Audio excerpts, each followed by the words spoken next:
आदाब नमस्कार, मैं शाहिद उमर। स्वागत है आप सभी का सियासत टीवी के साउथ इंडिया एक्सप्रेस में। आइए देखते हैं मुख्य समाचार। टीपीसीसी अध्यक्ष महेश कुमार गौड़ 22 मार्च को चेन्नई में तमिलनाडु के मुख्यमंत्री एम.के. स्टालिन द्वारा बुलाई गई एक महत्वपूर्ण बैठक में भाग लेने के लिए तैयार हैं, जो परिसीमन के विवादास्पद मुद्दे पर केंद्रित होगी। इस बैठक में विभिन्न विपक्षी दलों के मुख्यमंत्रियों को एक साथ लाया जाएगा ताकि इस चिंता पर चर्चा की जा सके कि केंद्र की प्रस्तावित परिसीमन प्रक्रिया के कारण दक्षिणी राज्य को संसदीय प्रतिनिधित्व होना पड़ सकता है। यह बैठक विशेष रूप से महत्वपूर्ण है क्योंकि इसका उद्देश्य उन आशंकाओं को दूर करना है। यदि परिसीमन केवल जनसंख्या के आधार पर किया गया तो उत्तरी राज्यों को अधिक संसदीय सीटें मिल सकती हैं। इससे तमिलनाडु, केरल और तेलंगाना जैसे दक्षिणी राज्यों का प्रतिनिधित्व कम हो जाएगा। केरल के मुख्यमंत्री पिनराई विजयन और पंजाब के मुख्यमंत्री भगवंत मान ने अपनी उपस्थिति की पुष्टि की है, जबकि कर्नाटक के उप मुख्यमंत्री डी.के. शिवकुमार अपने राज्य का प्रतिनिधित्व करेंगे। तेलंगाना के मुख्यमंत्री ए. रेवंत रेड्डी ने पहले परिसीमन की प्रक्रिया को दक्षिणी राज्यों के खिलाफ एक साजिश बताया था और बैठक में भाग लेने के अपने इरादे का संकेत दिया था। हालांकि यह घोषणा की गई है कि महेश कुमार गौड़ तेलंगाना का प्रतिनिधित्व करेंगे। एमएलसी की कविता के नेतृत्व में बीआरएस ने आज तेलंगाना विधान परिषद में रेवंत रेड्डी के नेतृत्व वाली तेलंगाना सरकार द्वारा पिछले 15 महीनों के लिए 1.5 लाख करोड़ रुपए के ऋण के खिलाफ विरोध प्रदर्शन किया। एक मीडिया से बात करते हुए कविता ने मुख्यमंत्री रेवंत रेड्डी पर राज्य के ऋण अधिग्रहण के बारे में जनता को गुमराह करने का आरोप लगाया और मांग की है कि सरकार पिछले 15 महीनों के दौरान लिए गए ऋणों पर एक श्वेत पत्र जारी करे। कविता ने दावा किया कि रेड्डी ने हाल ही में झूठे बयान दिए थे जब उन्होंने दावा किया था कि चंद्रशेखर राव के नेतृत्व वाली पिछली सरकार द्वारा लिए गए ऋणों का भुगतान करने के लिए 1.58 लाख करोड़ रुपए के ऋण लिए गए थे। कविता ने कहा, यह दुर्भाग्यपूर्ण है कि तेलंगाना कांग्रेस सरकार लगातार हमारे लोगों से झूठ बोल रही है। कल भी मुख्यमंत्री रेवंत रेड्डी ने झूठ बोला था और दावा किया था कि पिछले 15 महीनों में उन्होंने जो 1.58 लाख करोड़ रुपए का कर्ज लिया है उसका इस्तेमाल केसीआर द्वारा लिए गए कर्ज को चुकाने के लिए किया गया है। यह एक सरासर झूठ है और हम बजट दस्तावेजों की जाँच करके इसे साबित कर चुके हैं। हम आज इसे फिर से साबित करेंगे। हम मांग करते हैं कि यह सरकार अपने शासन के मात्र 15 महीनों में लिए गए कर्ज पर तुरंत एक श्वेत पत्र जारी करे।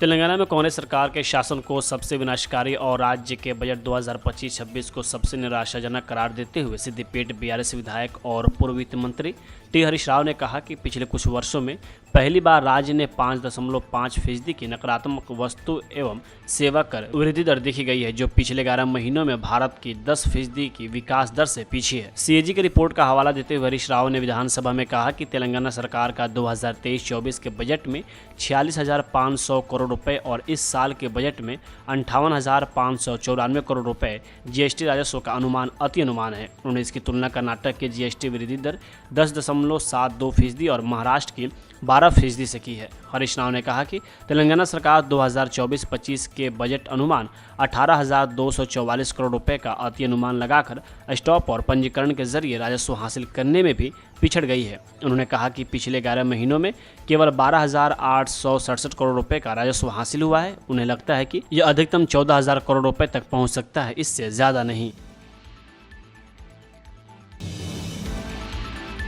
आंध्र प्रदेश के मुख्यमंत्री एन चंद्रबाबू नायडू ने कहा कि तिरुमाला मंदिर में केवल हिंदुओं को ही काम पर रखा जाना चाहिए। यदि अन्य धर्मों के लोग वर्तमान में वहां काम कर रहे हैं तो उनकी भावनाओं को ठेस पहुंचाए बिना उन्हें अन्य स्थानों पर ट्रांसफर कर दिया जाएगा। तिरुमाला के 7 पहाड़ियों के पास व्यावसायिक गतिविधियों के बारे में आंध्र प्रदेश के मुख्यमंत्री एन चंद्रबाबू नायडू ने कहा, इस क्षेत्र से सटे मुमताज होटल के लिए पहले अनुमति दी गई थी। हालांकि सरकार ने अब होटल के लिए मंजूरी रद्द करने का फैसला किया है, जिसे 35.32 एकड़ जमीन पर बनाने की योजना थी। तिरुमाला की 7 पहाड़ियों के पास कोई व्यावसायिक गतिविधि नहीं होनी चाहिए। वही अब इस बयान पर विपक्षी दल की तरफ से आप सांसद संजय सिंह की प्रतिक्रिया सामने आई है। अब नायडू साहब 2 तरह की बात करते हैं। एक तरफ कहते हैं 4% मुसलमानों को आरक्षण मिलना चाहिए और मुझे लगता है कि टेम्पल में तो ज़्यादातर हिंदू ही जाते हैं, तो इसमें अलग से कहने की क्या बात है, मुझे समझ में नहीं आ रहा। कर्नाटक विधानसभा में आज हनी ट्रैप के मुद्दे को लेकर हंगामा हो गया। भाजपा विधायकों ने जमकर नारेबाजी की और कुछ विधायकों ने अपने हाथों में सीढ़ी थामे हुई थी, जिन्हें लेकर दावा किया गया कि उनके पास हनी ट्रैप को लेकर बहुत बड़ा सबूत है। इसके बाद कुछ विधायकों ने नारेबाजी करते हुए वेल में पहुंच गए। इस दौरान विधायकों ने सभापति के आसन के पास पेपर फेंके। सदन में हंगामे के चलते विधानसभा की कार्यवाही स्थगित कर दी गई। दरअसल गुरुवार को कर्नाटक सरकार के सहकारिता मंत्री के.एन. राजन्ना के विधानसभा में दावा किया गया कि केंद्रीय नेताओं समेत 48 राजनेता हनी ट्रैप में फंस गए हैं। राजन्ना ने कहा कि कर्नाटक को सीडी और पेन ड्राइव फैक्ट्री कहा जा रहा है। पता चला है कि 48 लोगों की सीडी पेन ड्राइव उपलब्ध है। नेटवर्क पूरे भारत में फैला है।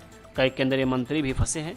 अन्य विधायकों ने भी मंत्री राजन्ना के बयान का समर्थन किया। इसके बाद राज्य के गृह मंत्री जी परमेश्वर ने इस मामले की उच्च स्तरीय जांच कराने का आश्वासन दिया। भाजपा विधायक और विधानसभा में विपक्ष के नेता आर अशोक ने कहा कि यह किसी एक पार्टी का मुद्दा नहीं है, यह लोगों के लिए काम करने वाले विधायकों के खिलाफ सबसे बड़ी साजिश है। कुछ लोग अपने छिपे हुए एजेंडे के तहत ये सब हनी ट्रैप कर रहे हैं। इस मुद्दे पर सदन में बोलते हुए मुख्यमंत्री सिद्धारमैया ने कहा कि इस मामले की जांच की जाएगी और किसी को भी बचाने का सवाल नहीं उठता है। कर्नाटक सरकार द्वारा अनुबंधों में 4% अल्पसंख्यक कोटा को मंजूरी दिए जाने पर भाजपा नेता समित पात्रा ने कहा कि राहुल गांधी की सलाह और सहायता से कर्नाटक के सीएम सिद्धारमैया ने ओबीसी के लिए जो आरक्षण मिलना चाहिए था उसे खत्म कर दिया है। यह न केवल असंवैधानिक है बल्कि दुस्साहसिक भी है। यह तुष्टीकरण की पराकाष्ठा है। राहुल गांधी एक ठोस राजनीतिक निर्णय के लिए अयोग्य हैं। Right of appeasement. हमने तुष्टीकरण सदैव देखा है कि कांग्रेस पार्टी और ये कांग्रेस पार्टी के जो घटक दल है, इनकी राजनीति परिवारवाद, तुष्टीकरण के आधार पर और जातिवाद के आधार पर चलती है।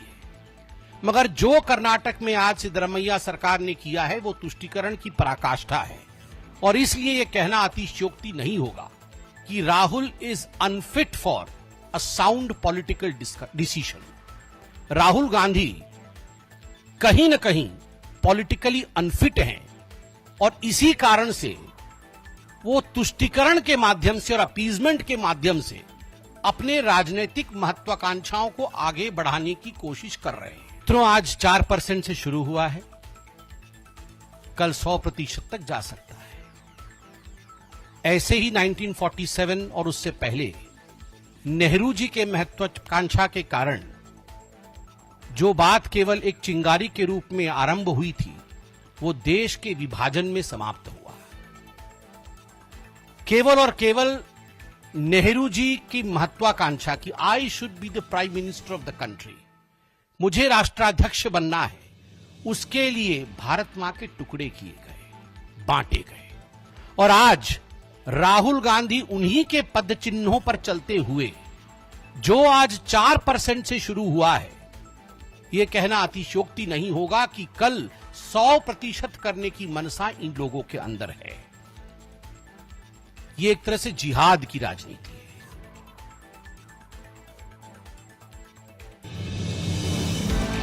कन्नड़ एक्ट्रेस रान्या राव के गोल्ड स्मगलिंग मामले में बड़ा खुलासा हुआ है। गोल्ड स्मगलिंग की पूरी कहानी में अब नया किरदार सामने आया है। डीआरआई ने अब सामने रख दिया है कि इस पूरे सोने के खेल के पीछे रान्या राव अकेली नहीं थी बल्कि तरुण कोंडरू राजू भी शामिल था। डीआरआई के नए खुलासे के बाद सामने आया है कि एक्टर रान्या राव तो सिर्फ प्यादा थी बल्कि पूरा गेम तो तरुण का था। सोने की तस्करी के मामले में रान्या राव सुर्खियों में बनी हुई हैं। उन पर आरोप है कि उन्होंने दुबई से सोने की तस्करी की और वो जब बेंगलुरु के केम्पेगौड़ा इंटरनेशनल एयरपोर्ट पहुंची तो उन्हें एयरपोर्ट पर ही गिरफ्तार किया गया था। वही जांच के दौरान एक्ट्रेस के पास से 12.56 करोड़ रुपए मूल्य की सोने के बार जब्त किए गए। डीआरआई के अनुसार कन्नड़ एक्ट्रेस रान्या राव को दुबई इंटरनेशनल एयरपोर्ट पर तरुण कोंडरू राजू से तस्करी का सोना मिला था। तरुण राजू का कनेक्शन भी फिल्मी दुनिया से है। उन्होंने एक बार तेलुगु फिल्म में काम किया।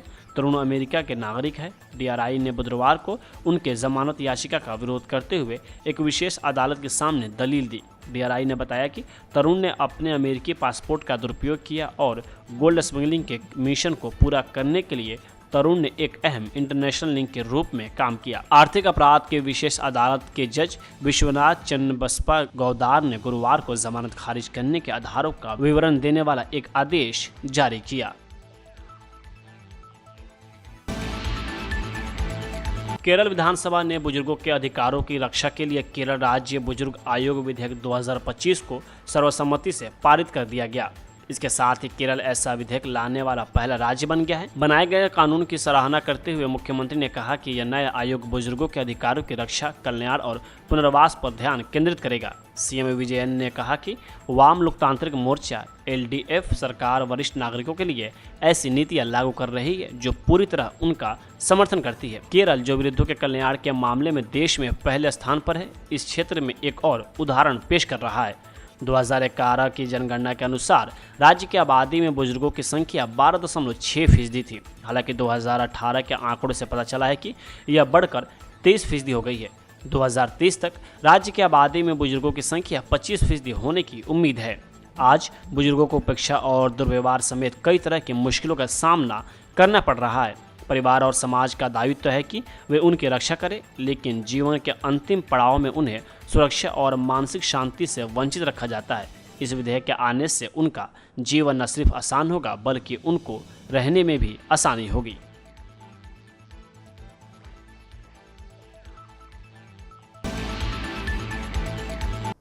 साउथ इंडिया एक्सप्रेस यहीं होता है समाप्त। मुझे दे अब इजाज़त। बाकी खबरों के लिए बने रहें सियासत टीवी के साथ।